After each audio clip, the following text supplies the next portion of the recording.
All right. Welcome everyone to the episode of Elbows Type Podcast. It's your host, Travis. Today I have a very special guest in Fabio Cannela. Cannela, right? Canela. Yeah, Fabio Cannela. Okay. I was like, I said it right in my head. I was like, wait, sometimes when you say it, when it comes out, it's not right. That's all right. That's all right. That's very unusual to hear that. It's my nickname. I've been called that way for since I joined Unity, and it's been sticking with me forever. 3 years now. So why is that your nickname? I have an accident back in 2010 when I broke my leg in a motorcycle, and I have a trophy in my leg. So I have a big like chest, big back, arms, and my legs get skin, so like chicken legs. So I have another Fabio. So I have the skin legs, the skin shin. So Canela is Canela sick. I mean like a skin shin. So I'm have been Canela, and stick with me for 3 years now. So Fabio, you were that major motorcycle accident, broke your leg and stuff like that. What kind of like happened and led up to your training afterwards? Uh, yeah, it was a very hard moment in my life because I had been told by the doctors you cannot train jiu-jitsu anymore, you can barely walk, and not do sports at all.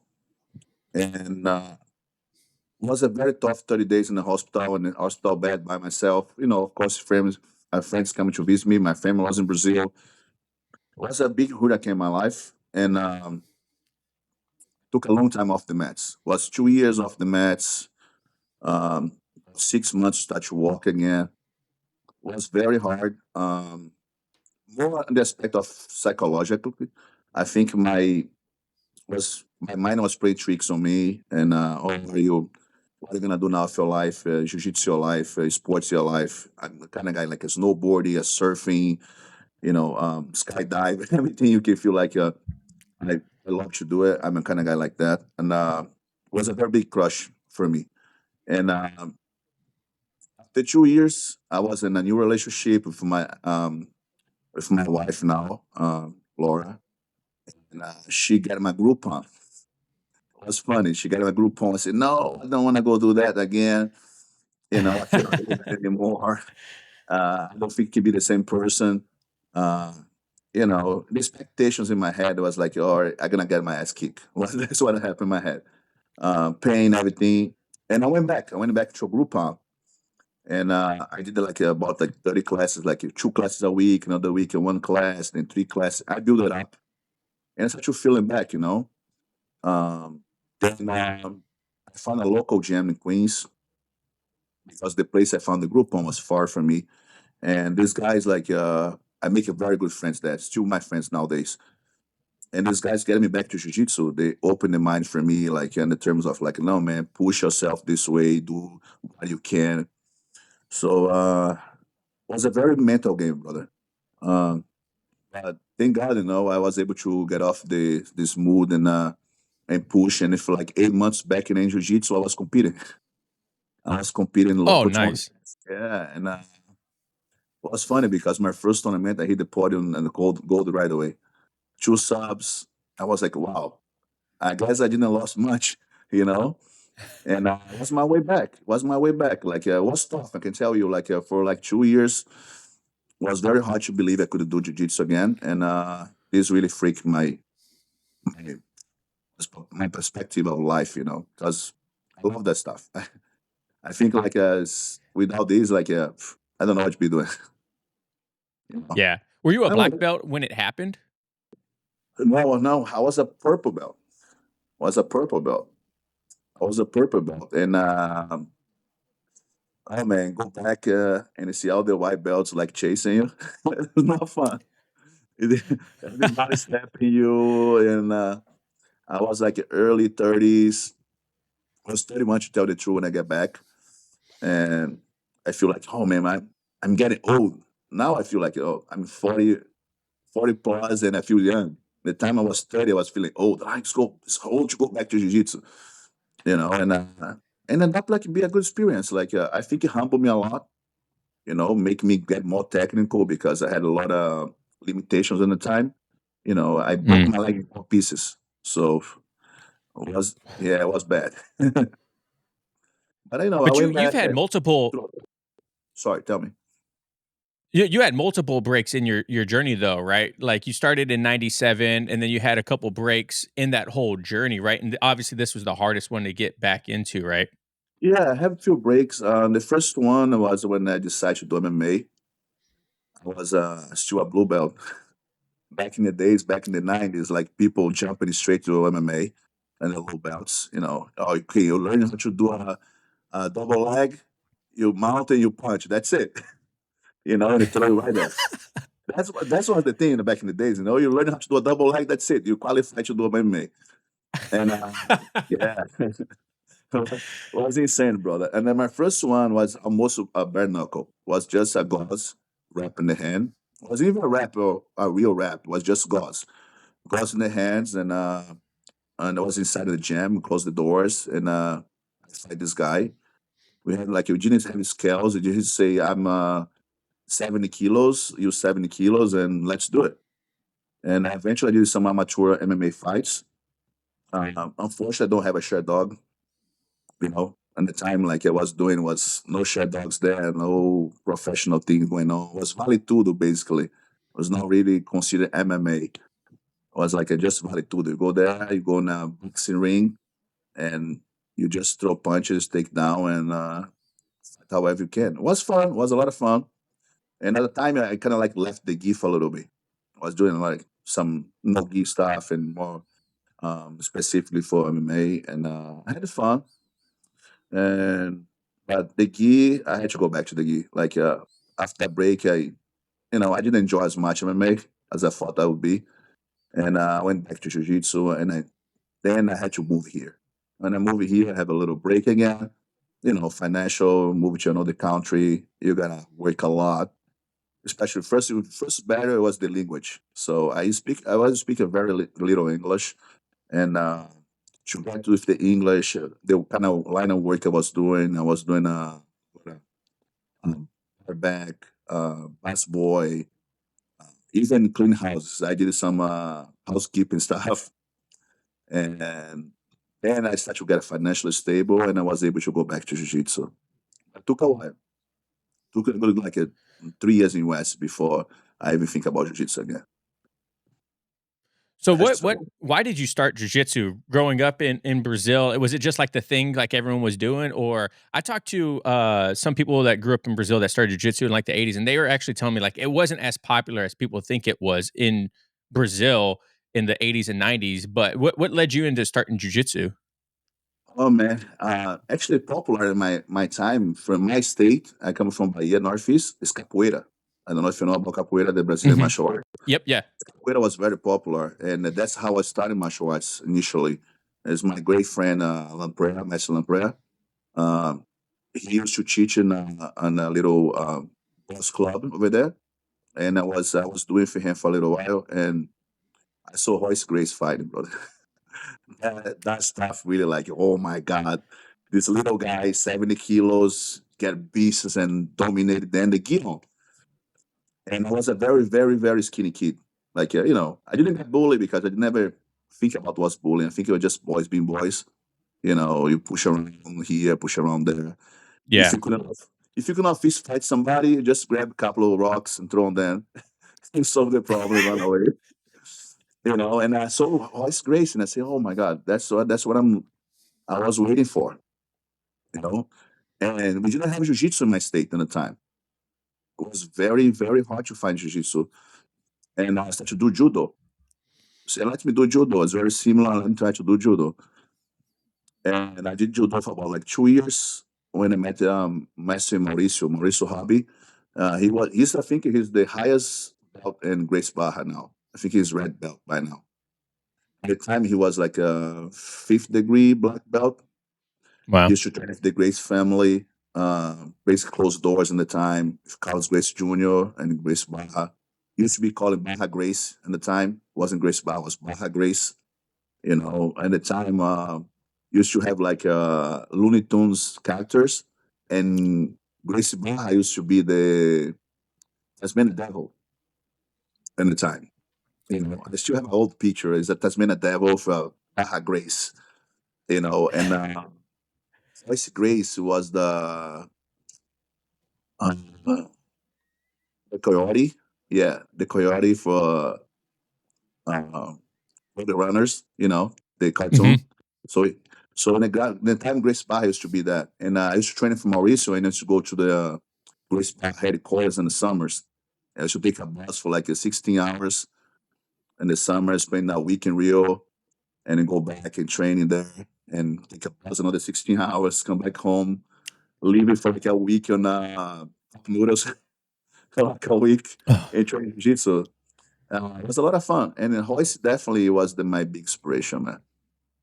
Was the big inspiration. It was you very hard to find jiu-jitsu, like I say, and that's what I initiated judo. Did judo for a couple of years in this social project too.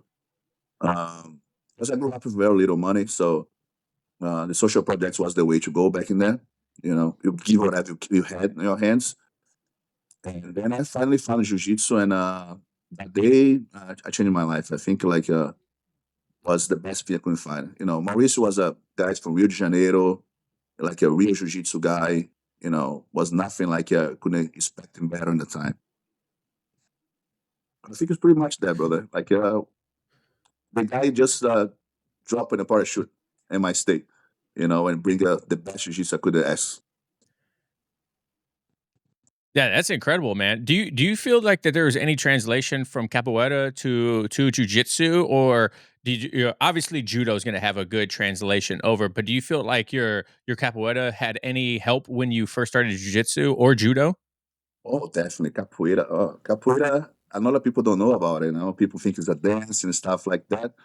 But what people don't know, Hélio Gracie do capoeira. Oh The wow. double leg. We call it baiana in Brazil. We call it baiana because it's from Bahia. So the double leg is called baiana for that reason. Baiana comes from capoeira. You know, uh, and a lot of the things like the passing, the car wheel passing, a bunch of stuff is incorporated in jiu-jitsu through capoeira.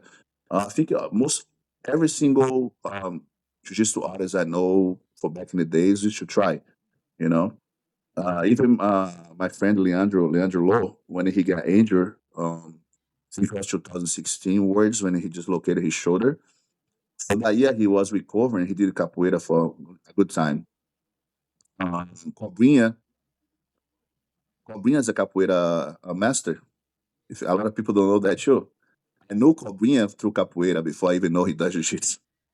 And the guy is amazing jiu-jitsu and the best of the whole time is beside Mika, I think the first guy to do the Grand Slam and BGF. He won all the majors and he won DCC in the same year. The first guy. Then Mika did this year. So capoeira definitely the agility, the timing, the coordination. I think helps a lot. As much as judo too, because judo is the grappling. They have the waza for judo, the ground game, the Right. feelers.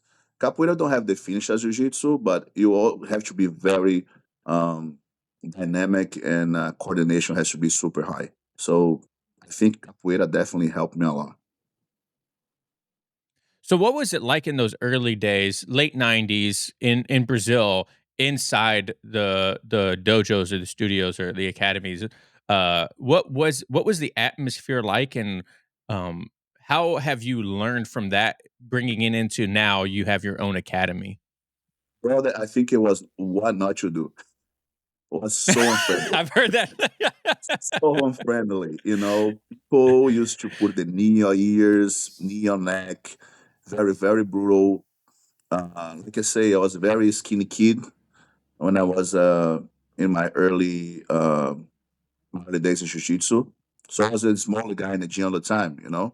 And those guys just like put the knee in my ear, try to make me a cauliflower. Yeah, thank God I don't have one. I don't like it. They used to try that. They used to come and they put the knuckles in your ear, put the knees in your ear, put the knuckles in your rib cage to open up. They try to get a choke, they throw the punch in your neck. Now, of course, like if you go in the scene of competition, you're gonna see that. But that's what's everyday training. You know. Beside also like the aspect of like cleaning, the hygiene was completely different too. The dojos Mm. was clean all the time. People used to me myself. I repeat my same gi for the whole week. Just wash them maybe once twice a week. Finish training, I hang dry outside of my house, and I was training again the same gi. Wash after training like 2 or 3 sessions. So all these things change. Of course, like maybe it was the reason of people didn't have money to have like multiple gis. I have one gi for like almost 3 years. Uh, so all this stuff like change and change for better. I think now you go to a jiu-jitsu place, it look like a studio, a yoga studio. You're gonna Mhm. see plates around. You're gonna see people sanitizing. And my gym, to walk into the mats, you have a sanitizing station that you're gonna step in on. You have some microbial product and all. You're gonna step in on. You're gonna dry your feet. You're gonna walk in there. So those things like change. Plus, like oh my god, the techniques come like a long way. Jiu-jitsu now is super technical. Um, I think the methodology to most the big schools they have a way to teach that's really make you improve faster. Back in the days was just like Romulo put in there in his slogan, everyday porrada. So you would go for a fucking you go fight every day, It was a fight every day, you know. Every day was like you fight. Was good to build character, a lot of people, Uh like I say, it was very unfriendly, so a lot of people probably give it up for that reason. They're walking in, just get beat up every day and give up. But nowadays it's different. Like people is more friendly. You want to keep people in the gym. You want to welcome the white belt. You want to make him feel comfortable. Back in the day, it's just like, oh, get that white belt, beat him up. We get better. And I think this mentality uh, is completely old and should be exterminated. It should be welcome people to the gym, welcome people to the community, and should be definitely a friendly environment. Um, you cannot forget the fight aspect has to be there. But you have to have every gym has to have a competition class. So that way people still can go there and put 110% and go hard. Whoever go there know they're gonna go for this kind of training.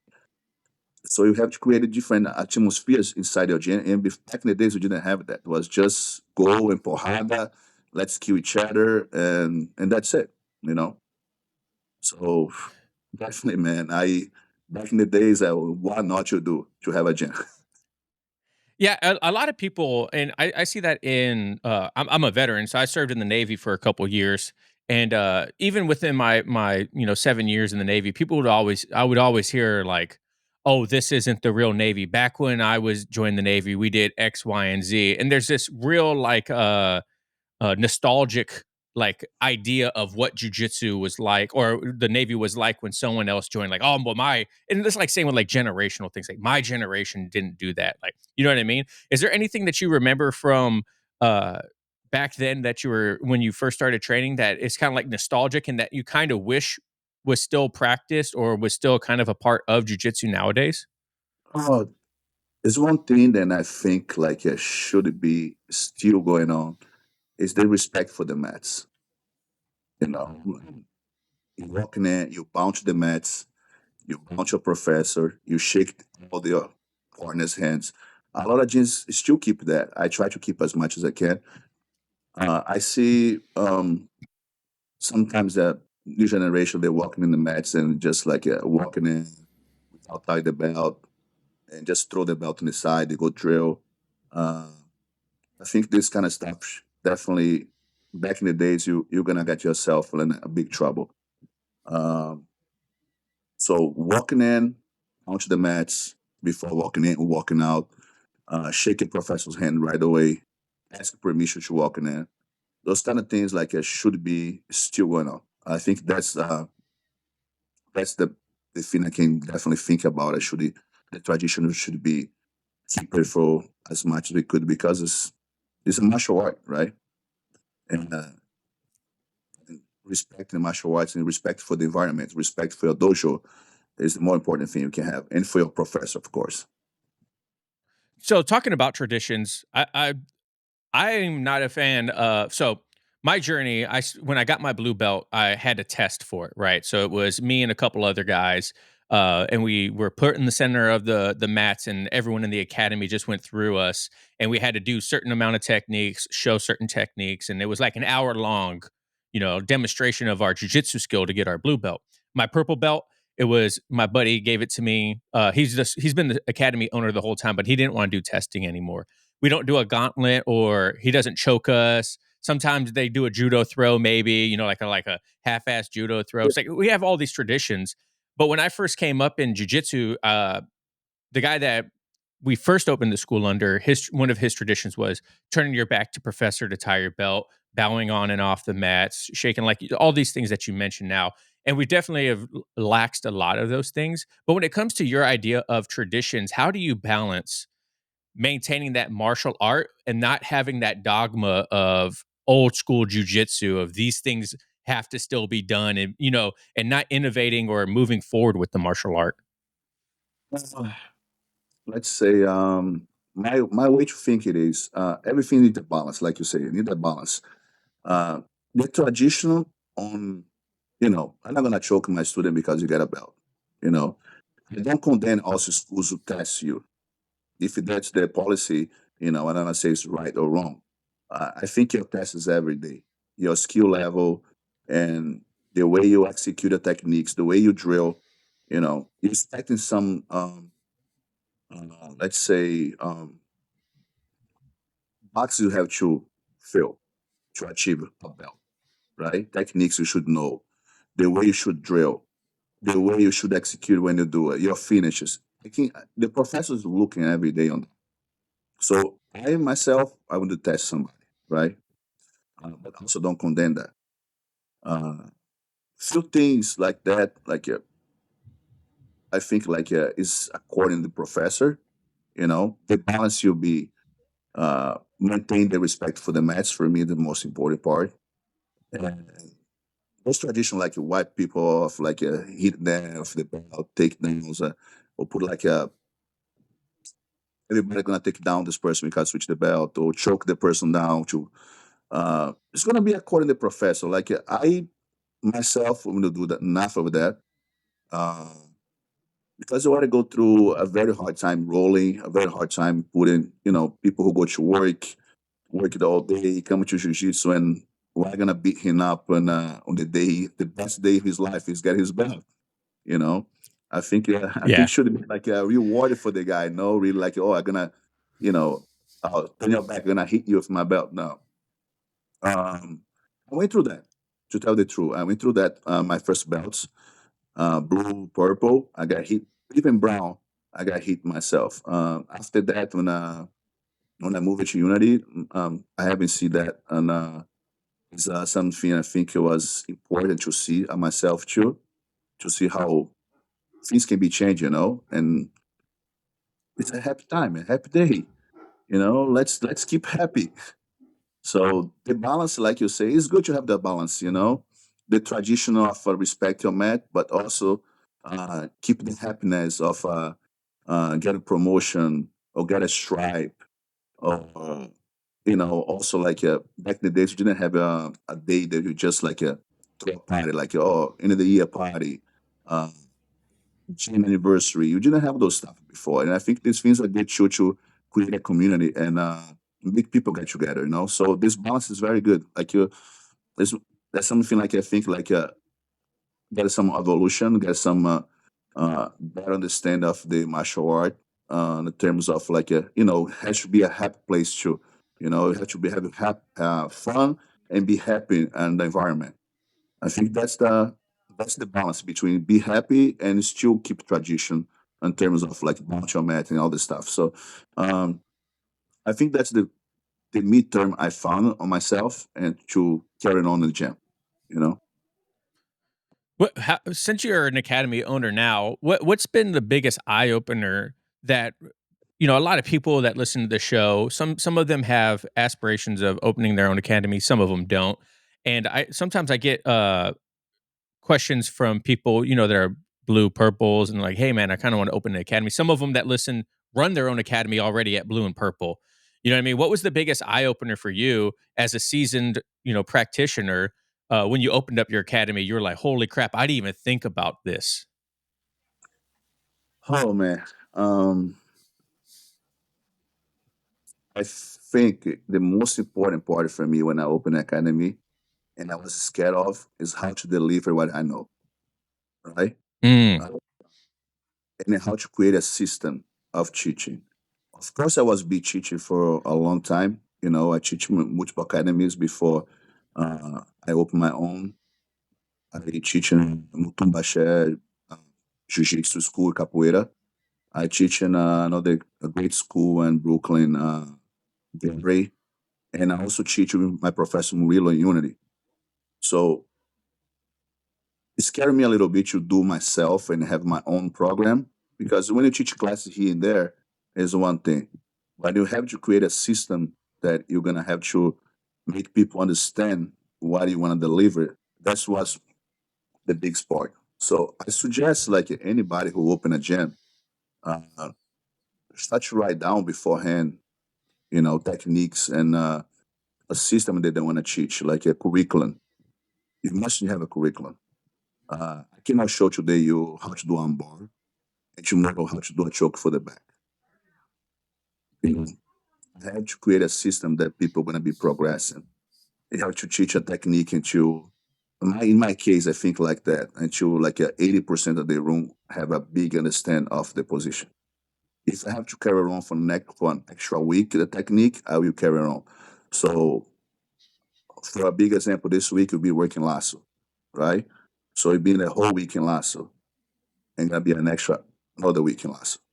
So the variations of the lasso. First, a couple of days just to set up the lasso, how to set up the lasso the right way for the spider to the lasso, and how to interest and drills about it, how to keep a nice grip, how to get deep enough, and how to get as sloppy, and then progress for the sweeps, and the sweeps for progression for the sweeps for the mountain, progress for the sweep for the pass, and I think you have to have this right down and have a now we have an iPad, so you can get an iPad and write down your classes for the past next like 3 months. Listen, that's what I'm gonna be teaching for the next 3 months, right? So can be a little faster if everybody understand faster. Like if simple things like a spider is an easy sweep, triangle for a spider, uh, and plata for spider. So this things is easy to capture more than the lasso and more than the back takes. So depending which kind of technique you're gonna show, might be a little run a little faster. You planning for 10 days, might run in 7 days. The other things you're planning for 10 days is gonna be run in 15 days. So you have to have a balance and write down then at least the next 3 months or 4 months what you're gonna be showing, so you don't get lost. Today you show lasso, tomorrow you show bolo, you know. So this is slow down the people progress and the understand of the jiu-jitsu. You have to have a curriculum. I think anybody who open a gym right now, start to write down your curriculum and and work that way. Another thing, I suggest nobody to go one night before and see a technique and try to show his students because you don't know the technique yet. That's cool. I saw the stuff in YouTube. I saw the stuff in TikTok. I saw the stuff whatever platform you see the technique. I think that's cool. Boom, I'm gonna show right now. No, you don't know the technique. You never did a technique before. You don't know the mechanics of the technique. Right? So you have to show when you know. And I don't suggest any blue belts to open a gym. In my opinion, you have to have a little bit. Of course, there's blue belts now. They're killers, fighting and stuff like that. But you didn't went through the process of understanding better.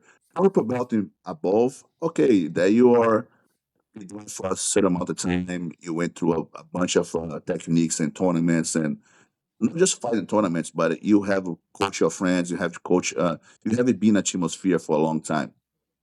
You mature in jiu-jitsu. And like anything in life, you cannot do 1 year in college and decide to do a surgery as a doctor, right? So I think jiu-jitsu the same way. You have to study enough to be able to teach. So I think like mostly blue belts they're good in like 2 or 3 things, and then that's awesome. And the guy, oh, guy's amazing lasso, and he be doing lasso. Those guys amazing back take. But when the time to teach, you're gonna be repeating over and over and over. So I think you have to have mature yourself and train enough to be able to deliver every single aspect of jiu-jitsu. you know, not just the techniques, but the way to conduct your students through the mat, as the thing's going to run wild. So, but if the guy decides to, it's not me that going to tell him not to, he had to capture his students. So if he going to open, my suggestion is get a nice curriculum, you know, to be running a school. Otherwise, you're going to get lost. People are going to lose interesting, and you're going to get mad on people because they don't learn. And you're going to lose your patience, and you're going to have to like be a failure as a school owner, and you're going to have to like lose a lot of money.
How important is like self study to you as an academy owner now, to where you don't want to uh, be like on the cutting edge of techniques, right? Because a lot of times those things are fleeting. Just because it works in a short period doesn't mean that it's going to work for long term jujitsu. You know what I mean? And obviously, there's like a lot of novelty in some techniques that work for a while, and then people figure out how to beat them. As you as a coach, how do you navigate, you know, being part of an academy teaching people, but sticking with not sticking with just the basics, the traditional, we're going to pressure pass into side control, collar choke, mount, you know what I mean? And still throw Yeah. in some of the new innovative things that jujitsu is coming with nowadays. Um, I think it's very important to be contemporary in jiu-jitsu, right? You have to be going through the flow. I, in particular, myself, I play a lot of lapel. I play K guard, I play lapel, I play open guard. I bolo myself too. I studied in the gym for the past 10 years. I be with Professor Murilo Santana in Unity. And Unity is, a lot of people know, is a very well-known school in Jiu-Jitsu. And we always studying, we always looking for the best, for the interesting for the students and ourselves too, because we have a lot of world champions. Yesterday, what's the day? No, today, we're going to have my friend Sebastian, who won European black belt, middle heavy, right? So we have a lot of people, specialists in the leg locks, like Junior Casio.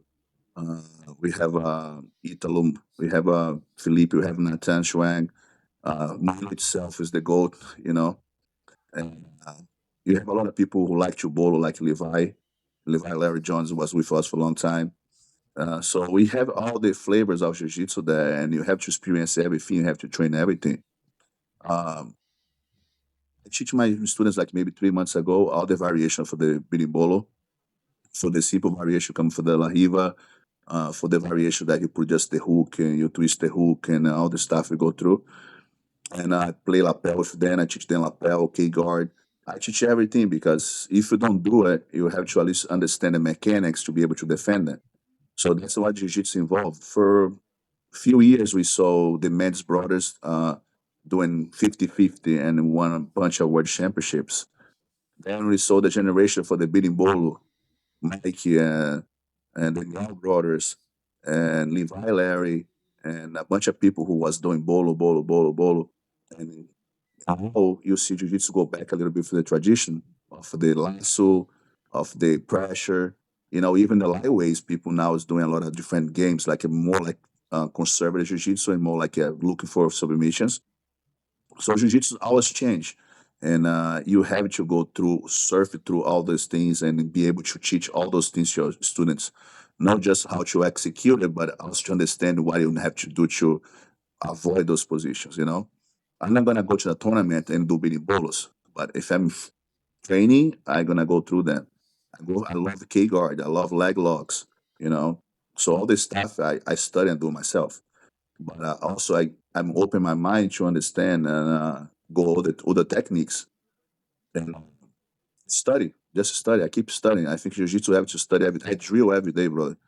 I drill. I look and stuff, and I was just watching like pro grappling, see some fights for the Europeans, and actually it was on YouTube. Sorry, my bad. It was on YouTube. Some European was live on YouTube. I was watching, and I try to to involve my jiu-jitsu and keep learning. Don't want to stay behind. So I think you have always go through what's going on in the moment, and still stick to your game, because I'm not gonna change my game after be training jiu-jitsu for over 20 years. I changed it a lot already in terms I never did the K guard before until I got to Unity. I always play half guard until I got to Unity. I was a half guard guy. And now I just want to play open guard, K guard, lapel, and to flow more, because I think when you open your game, you'll be able to be more dangerous. You're much more dangerous when you open your guard. When you just stick for one thing and one thing only, you're gonna be stuck in time, and you know, eventually everybody gonna figure it out, and you're gonna be like, it just get understand why you don't get better. So what do you feel like is more important when you're coaching?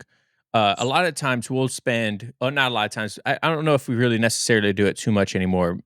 But we would spend a week on attacking a submission, and then we would spend a week on defending the submission. You know what I mean? And I feel like sometimes that could be a little bit repetitive, because if you understand the mechanics of the submission, you should be able to understand how to de-engineer it to where you can't get it.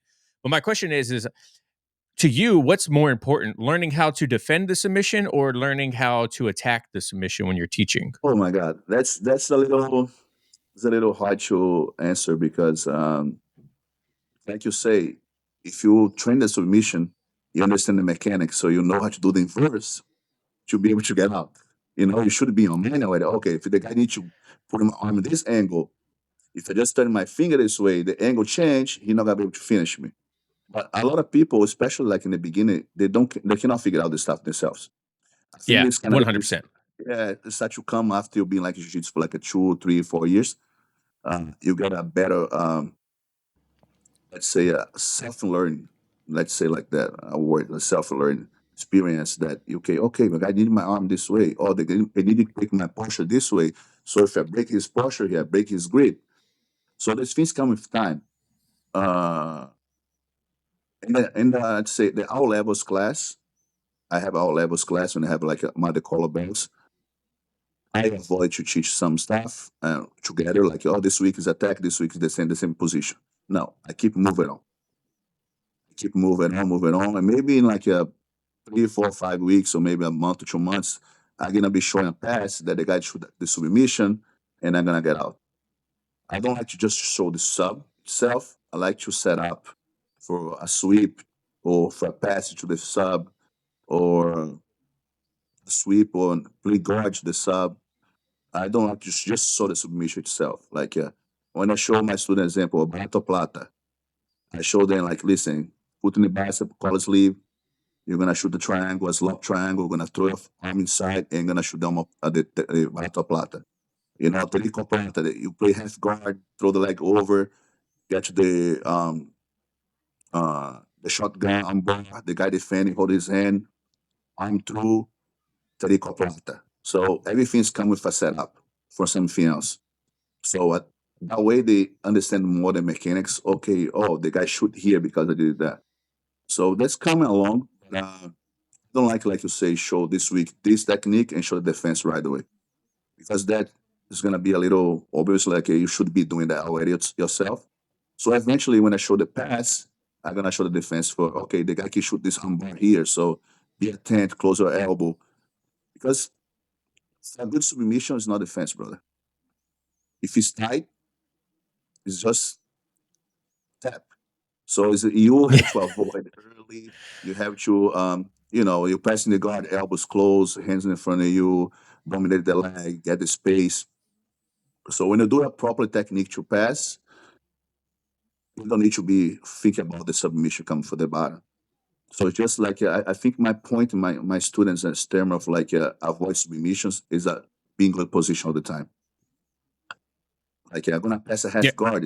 If I flare my elbow, I'm open myself for Kimura.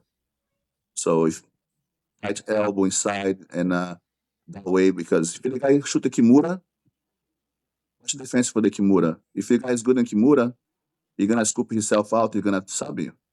So or maybe run to the back, or maybe just get a sweep. So I don't believe it's a right way to defend a sub. Beside you avoid the sub, elbows close, and the most important part when you're passing guard, nice creeps, bring the guy close to you, don't create space. So I'm against a little bit like that.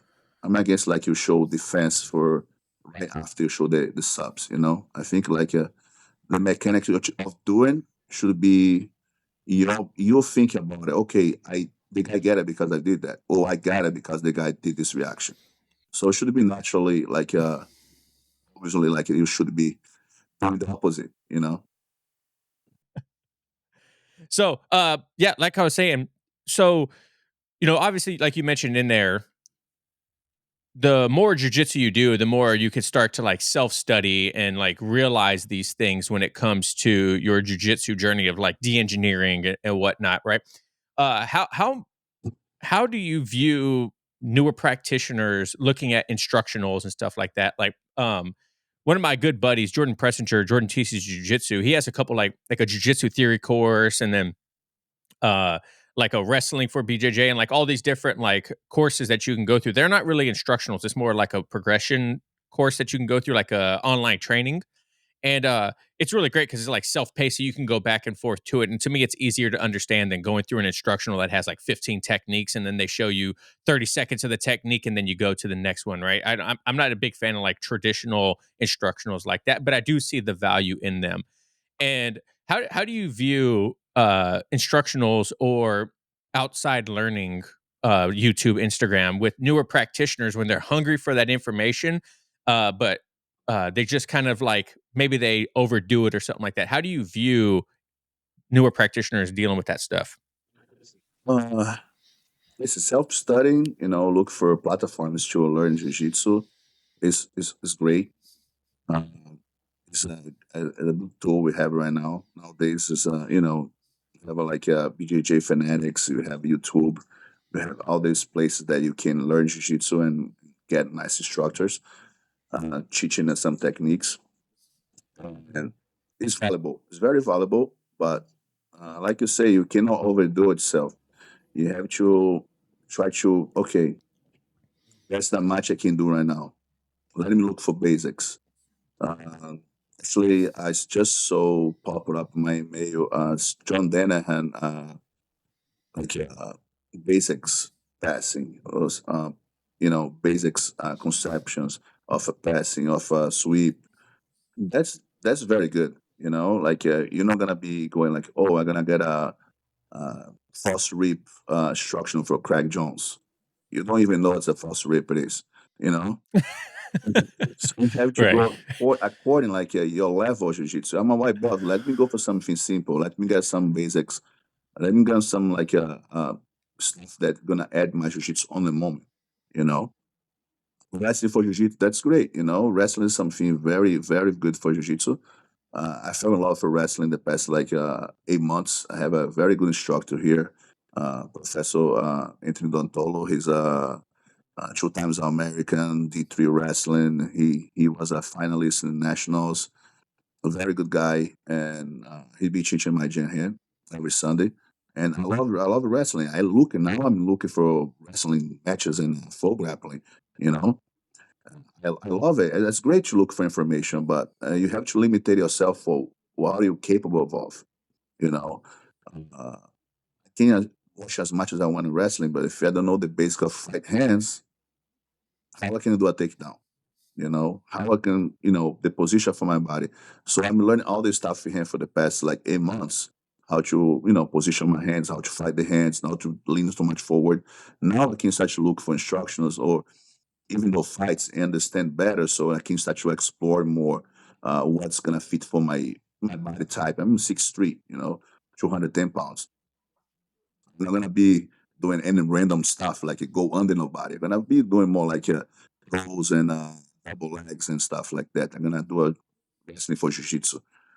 I'm not gonna be a wrestler. I'm too old for that.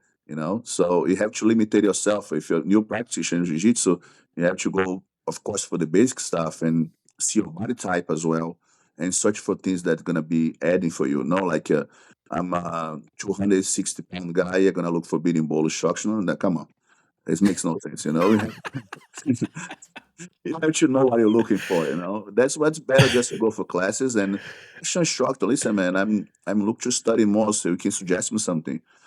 You know, uh, I have a great friend of mine, Marcus Chinoco from with Bernardo, but he's a Marcelo Garcia black belt. You know, Marcus is amazing man. He has a very good channel on YouTube, basic stuff, amazing. I suggest for anybody who want to look for basics of jiu-jitsu and conception of jiu-jitsu. Marcos is a free channel. You can subscribe on YouTube and you can get alerts and stuff like that. And it's very good jiu-jitsu, man. Like a very very good material he has there. You know, that's what I say. It's great to have the opportunity, the tools to get to search for, but you also have to know what you search for. So if you haven't been jiu-jitsu for 6 months, 7 months, a year, you don't have this knowledge yet. You have to ask somebody who be even a purple belt, a brown belt, or somebody. You need to be an instructor with somebody who is friendly for you and is be help you in the gym too. Because you always like you're a high belt, you kind of like you want to be the godfather for some white belt walking at. It's natural, Take him under the wing. Yeah, take under exactly. So that's happened a lot. That's very common, and that's one of the good thing about jiu-jitsu. Somebody always take you under the wing. So let's see that person like, listen, man, I'm looking to improve my jiu-jitsu. I want to get some, outside information. So you suggest me something. I think it's a good way to find, to find the good information. And if you Yeah. everybody gonna check it out, great information about jiu-jitsu and it's free as a YouTube is Marcos Tinoco, man. He's very good in jiu-jitsu.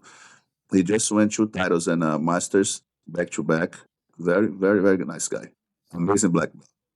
And good person too. Yeah, and if you guys are interested in that, I'll try to if I can find it on YouTube. I'll look it up when we get done here, and I'll put it down in a link below. And then also, if you want to $25 off Jordan's courses, the link will be down below too. If you guys want to check those out as well.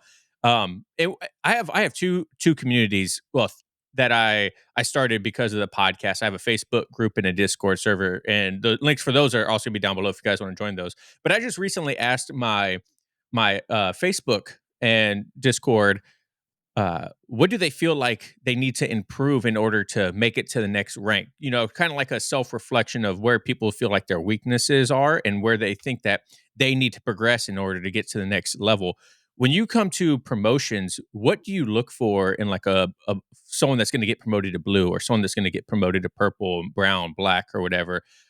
Because I know blue and white are very similar, especially brand new blue to white. There's not a whole lot of difference. But me personally, I can't tell what makes the difference between a seasoned brown and like a fresh black. Like I don't understand where the transfer is to the next level. Like in your eyes, where do the belts separate in when it comes to promotion? uh, I think like between the like you say the white and the blue is not a big transition. You know, it's just basically the guy have the understand of the jiu-jitsu itself now, how to position his body, what to do, how to frame, how to defend.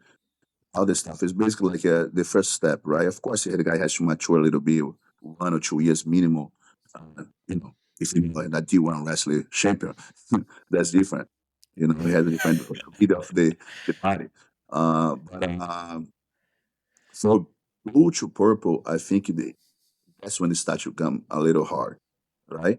The guy has to know how to train himself. He has to understand what he has to fix, what he has to do for improvement. The professor cannot put the whole information ahead. You have to be drill your own stuff and drill your own technique. Know how to drill because the purple belt to say like, listen, free drill, and the guy got lost. I don't think he should be in his belt. You know, that's something can happen to a white, to a blue belt. A purple belt is say free drill. He should have to know which kind of technique he like to do, which kind of technique he want to improve, which kind of finish he want to sharpen up. And when you get to purple to brown is because the guy when he went to his face and he be doing a good job. You know, he know how to fight. He know how to train himself. He know how to. If you ask him, "Oh man, can you show a technique here? Can you show me this?" And of course, I had stuff to fix because everybody has. I still have to be fixed myself. You know, I was looking for my improving something. So when you get to brown, you basically like, it's the time you just to bring out together. You know, bring out together and be able to deliver technique well. Uh, be able to have like I was a good A B C game. You know how to, I call it B game is like something you'll be working, hit some people don't hit. So you want to sharpen it up a little bit. And the C is more like, uh, you want to be more, okay, I want to work in this defense here. I want to work in this, I have a weakness here in my passing, for example, I need cut to the left. So I want to fix what kind of frame I'm using, which kind of regarding I'm doing, which retention regarding and all this stuff. It'll be a C game that you're gonna be get a white belt to roll with, and you're gonna be doing that. You're not gonna be killing the guy.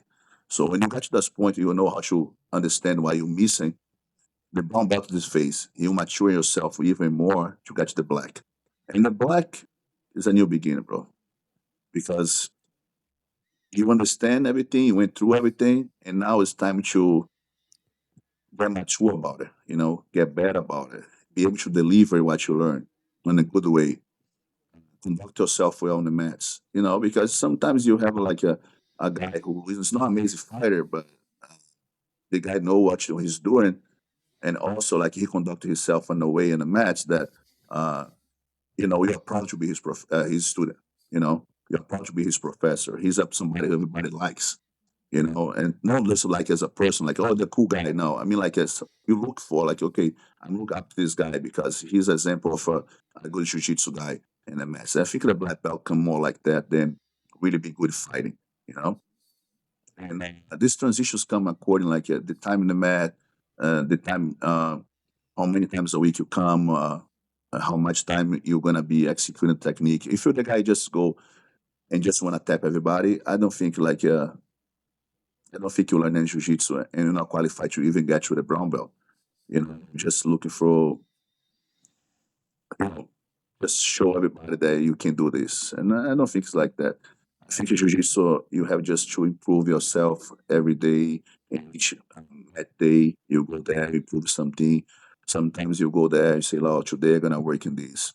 I don't care if I'm going to tap for somebody else who's low rank than me. I just want to work in that stuff. And that's me, I'm mature.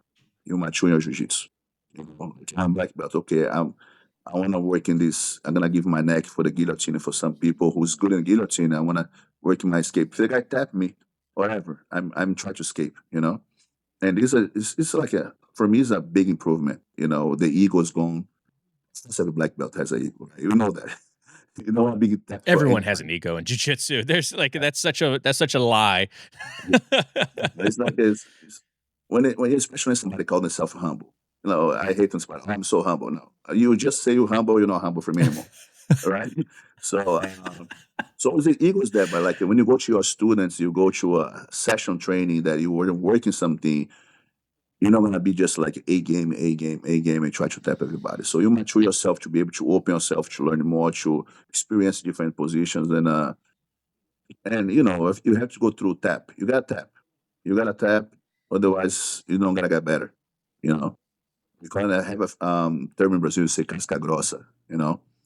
Casca grossa like thick skin. To get a thick skin, to get calls in your hand, you have to beat up your hand, right? So in jiu-jitsu, the same thing. You gotta get beat up to get better. If you don't get beat up, you don't get better, you know? So, in my case, like, I just need to go to headquarters. And for sure, I'm gonna get tapped a lot. So when I go there, I feel, I, somebody humble me out. And I feel better because I can be here and say, okay, I'm not that big guy, it's always somebody better than you in the mat. And the back to this transition from brown and black, I think you have this understanding of like hook yourself up, for not just to learn, but also to conduct yourself better. You cannot be this the cock guy walk around and I'm just gonna beat everybody up. I think this is something for the like we talked before about the old school stuff that should be eliminated. You know what I mean? So I think that's my conception of switch belts. It should be according like you self improvement on the mats. And, you cannot make only great black belts. You cannot make only belts. That was going to be somebody super good and somebody's not so good. But the guys be training, the guys be conducting himself well. The guy open to learn, and you cannot make 10 guys the same level, the same way they fight. So you have to be also a professor, has to be balanced. You know, this guy's a hobbyist, the guy's a competitor, this guy's, he's taken very serious, but, he might be a professor. It's not the time the competitor is going to become a professor. Sometimes it's just somebody who trains hard and cares about jiu-jitsu going to become a teacher. So you have to separate who's going to be the teacher, who's going to be the hobbyist, who's going to be the competitor. Uh, and then all this stuff like when you give a black belt should be put on check. You know, I hope I Yeah, was and able I to explain a little bit in no, my no, way. yeah, that it was great. Yeah, and what one thing that I think is funny is like how people put like you know there's that joke that goes around like, oh, a black belt in jujitsu, accounting, relationship advice, therapy, like all Oh, these things. Like where in my journey do I start having to go to accountant school to help out my students? it's saying that. That's so true. Oh man, I didn't know until I opened my own gym, man. Like you a therapist, you a counselor, married counselor, you are, oh my god, you have to turn yourself in 1,000 things. But it's good. It's good. Like, but I would say, like, listen, I'm not a perfect person, man. You're asking for advice. I'm giving my point of view. And, it's the way I think. It might be wrong, but that's very true, man. Like, you become like 1,000 things in one. Like, in the case I run as Margin, so here I clean, I sell, I teach, you know, I do everything and still doing the side that would be like I'm the counselor for somebody has a problem. Hey professor, I'm go through this. And you listen, and it's good too. It's good because you not just help somebody on the mats, you help outside the mats too. You know, I try to give you the best advice I can, but like I was keep saying, like right, I'm not perfect. It's just advice. That's the way I think. That's the way I feel like it should be done, and I might be wrong because I don't think beside Jesus Christ nobody's perfect, bro. Right. Hey, well, Fabio, I want to thank you so much for coming on the show today, man. This was a great conversation. I loved your point of Coach. view on how things have changed and everything that comes along with it. And I like to end every show with the same question. If you could give a piece of advice to a brand new white belt, what would it be? Listen to your professor and train as much as you can. That would be my advice. Train as But much don't as you overdo it. You don't want to hurt yourself right away. Exactly. Yeah, train as much as you can. Be responsible for your body. Don't try to be the tough guy in the mats. Just be somebody who's willing to learn and listen to your professor because he been through all that before you, so he knows better. Right, right. Hey, well, if people want to follow you and check out all your stuff in your academy and stuff like that, where can they find you at? You can find and the platform I use mostly is Instagram. Is Fabio Cannela, Fabiao Canela, Canela. Um, Unit Jiu-Jitsu Valley Stream is a page from my gym. Can be found in there. Both pages I be answer any questions. If you guys want to see some contents for techniques, I mostly post on my main page, Fabian Canela. But anybody want to reach in both the pages, I'm gonna give a follow back and I'm gonna be sharing whatever questions you guys have. I'm gonna be there. And I hope you be Perfect. there And is next there week. any sponsors you want to check out? Uh, of course, the Salt Electrolytes is right behind you, right behind me here. You know, our friend and come. The best. I'm a sponsor also for Canabolics. It's our amazing CBD company. They help a lot of my pain management. They have topicals. They have also helped me for the sleep and through the day. They have some bills. It's a very good product. It's very nice. I've been using for um, a month and a half already. It's amazing. And of course, my great friend Nelson, he's run a company. It's called Undisputed Soap. Undisputed Soap is antimicrobial soap. Is very it's very good for the skin. It's very good to avoid infections. You know, jiu-jitsu or grappling in general, martial arts, you always in your face and your body through sweat. And it's a family company, so if you guys want to check it out, it's in the bio for my main page. Great companies. I like to support like a family business. You know, most of my sponsors, and I think it's the way to go. We together we can make the sport better. Absolutely. Well, thank you, Fabio, once again so much for coming on our show today, guys. Make sure you guys go check him out. All of his links are going to be down below. Go give him a follow. Give him how much you loved this interview and how much you love the progression of jiu-jitsu. And let me know down below what you guys think. So thank you guys so much for listening and watching at home, and we'll catch you later. Remember, no oil checks here. Peace. Yes.